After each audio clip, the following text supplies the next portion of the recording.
Hello and welcome back to this new video of the China in Africa debates. My name is Geraud Neema.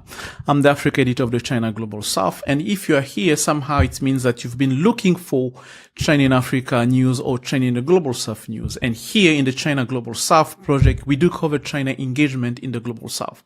In Latin America, Southeast Asia, Africa, anywhere in the Global South, we are here to cover and to give you some insight about China engagement in those parts of the world. That's why here in this YouTube channel, you're going to find a new, different type of videos where we talk about geopolitics, geoeconomics in our podcast, or in our solo interviews, in our solo conversation, or where we talk about with expert on different topic related to China engagement in the Global South. Here in the China in Africa debate, I cover much more topic related to geopolitics, geoeconomics, great rival competitions between China and the rest of the world and in Africa, and how it plays out, and how Africa can really find its place in that debate. And we do cover it in different shape and form.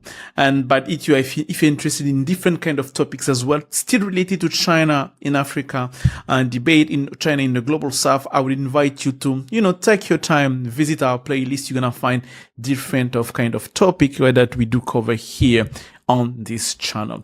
For this video, I'm going to take you back to a news that happened earlier last week, where the American President Donald Trump has taken a quite bold move to suspend, I would say, to pause, as the decree, the executive order is saying, to pause the implementation of the Foreign Corrupt Practice Act, which is basically an American law that prohibits any U.S. company or any company doing business in the U.S. to take bribery or kickbacks from foreign officials elsewhere in the world to win a business deal or a business transaction. So that law has been put in place for so long, I think in 1970s, that was aimed to curb and to take action and to prohibit American companies to be part of corruption that may take place in those deals. Because of that law, many American companies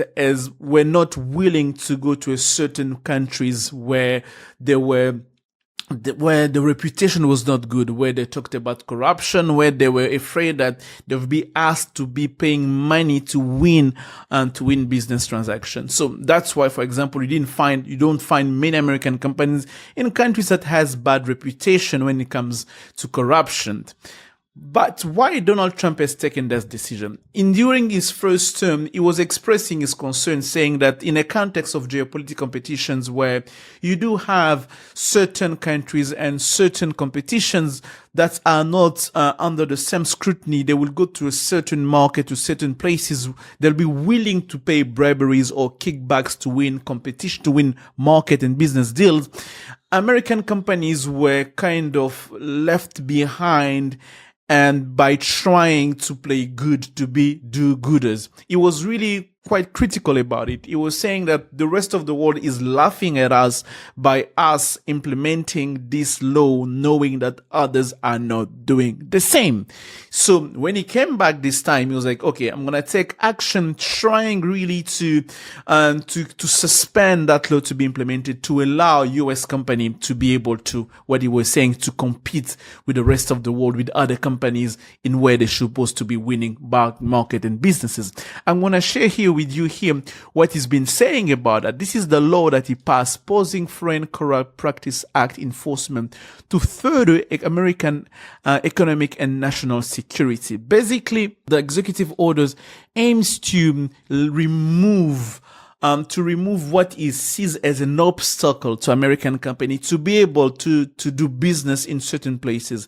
Somehow it's like saying that we want to allow you to have enough room to maneuver when you've been asked for kickbacks in certain part of the world, where you can be able to do that without being afraid that here in the US, you are going to be prosecuted for that. And when you read the text, you realize that it's really under that spectrum of national security, competing with other countries.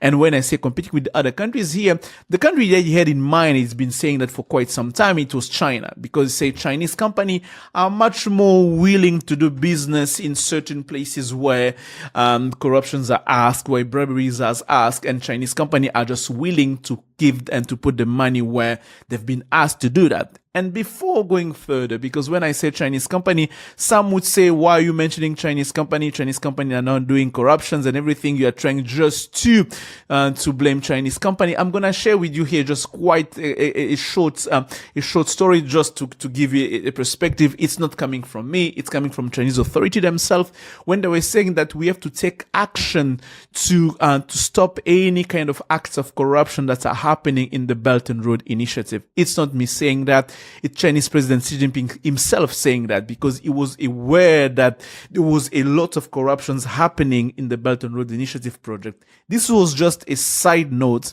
to give you an idea to give an idea when I'm saying that Chinese companies were much more willing to do business in the places where corruptions are happening. It's not me inventing it. It's basically Chinese government also saying that and pointing that out, that there is a need to curb corruption in the way Chinese companies are doing business elsewhere in the global south. So basically that's the idea that American president had when he took that executive orders to allow American companies to be able to maneuver in those places. So when they're competing for critical minerals businesses in places like the DRC, where rich in natural resources, but where you do have a lot of corruptions, that those companies are, they can maneuver and find a way to turn around and keep on doing business the way they want to do business without being worried about their reputation and elsewhere. Because it's happened before. We had Glencore that was prosecuted. They had to pay $1 billion in prosecution fees because acts of corruption that happened in the DRC and elsewhere in the global south. So that's the idea behind that executive orders that President Trump has taken. So the question is, how efficient is going to be? Is it going really to help American companies? Is it going to be to give them an edge or to allow them to be much more competitive? I beg to differ. This is basically the argument I've shared in the column that I wrote last week that has also been published today in English, where I'm really questioning the efficiency of that, because I do believe that's going to have a counter effect, an effect that was not intended to be the way they wanted it to be in the first place. I do believe that, first of all, it's not going to help American companies at all, because in places where American companies have been able, for instance, to do business without corruption, without paying bribery. Because of that, in those countries where you have corrupt leaders and greedy leaders, now they can go to American companies and say, you know what, now we know that you can actually pay up. We know that because of the Foreign Practice Corrupt Act has been suspended, you guys are now able to pay up. So you cannot just be hiding behind the fact that you say that the laws is against me, the law doesn't allow me to pay you to not pay. Now they know that you can pay, you're gonna be able to pay now. Which means that, yes, American companies who are in the places where they were corruption, but they could not pay, now they're gonna find themselves paying much, they're gonna find themselves in obligation to pay.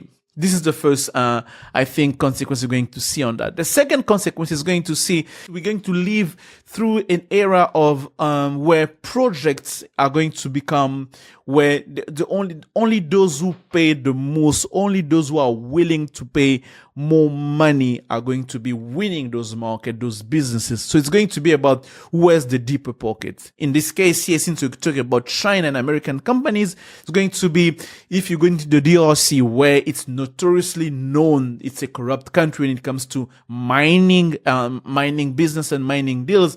The question is, it's going to be between Chinese companies and American companies who are going to be ready to pay the most to be able to win those markets. And as you see, Chinese company who have been operating there, they're also going to be unhappy about that, because they realize that because there was no quote unquote competition about that, the money they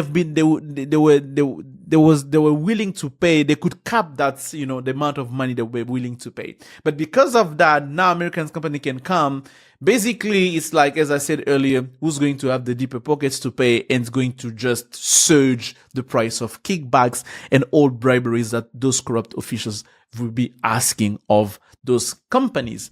But at the end, another bad consequences, and I don't believe that Donald Trump is really cares about that, is the fact that at the end we're just gonna find ourselves to a surge of corruptions happening any places where you have those corruptions happening anyway. We're gonna have much more corruption happening.